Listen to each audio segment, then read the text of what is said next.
Vous savez pas ce que j'ai appris sur cet individu?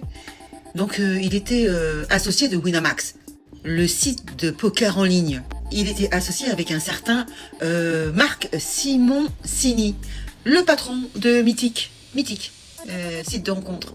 Plus les deux fondateurs de Caramel, je sais pas comment on prononce, pour justement acheter ce site-là de poker en ligne.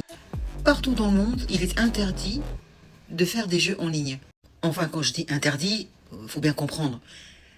Il y avait un flou juridique. Il fallait avoir une licence britannique pour pouvoir ouvrir ce type de site en ligne. Et qui a ouvert le marché, à votre avis? Le marché français des jeux d'argent en ligne. Qui a fait cette loi? Je vous donne un indice. 2010. Mais cette loi date de 2010. Qui était président? Rappelez-moi. À cette date? Ouais, toujours le même. Donc c'est bien grâce à Sarkozy que cet individu a pu se faire des couilles en or grâce au jeu d'argent en ligne, qui est un non-sens total. Hein. C'est de la pure arnaque. Les gens se sont même ôté la vie parce qu'ils avaient tout perdu, mais ça n'a pas l'air de le gêner. Donc cette loi, soi-disant, a été créée pour protéger les joueurs.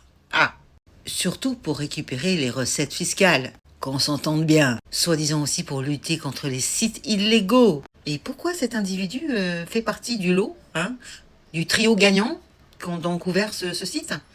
C'est pourquoi ce chanteur de pacotille se retrouve à la tête d'un business très lucratif. Déjà que je pouvais pas me le voir, mais vous savez pas, la dernière, c'est qu'après il a vendu ses parts. Vous savez de combien? 87 millions d'euros. 87 millions d'euros. Quand il a vendu ses parts, il y a quelques années, hein. Qui nous l'a appris, c'est l'Informé. Je sais pas si vous connaissez ce média.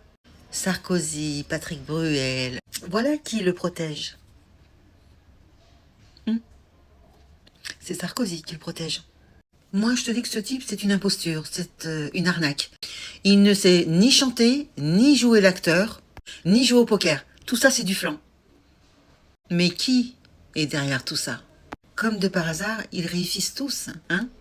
C'est une belle communauté. Ils réussissent tous et ils se font des millions, voire des milliards. Donc on apprend que la musique et le cinéma constituaient donc à l'époque les fondations historiques de sa fortune.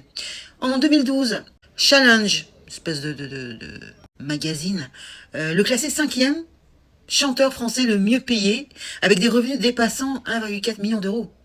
Et ça, c'était en 2012. En fait, on apprend qu'il remplit les salles, non pas parce que les gens ont envie de le voir, c'est des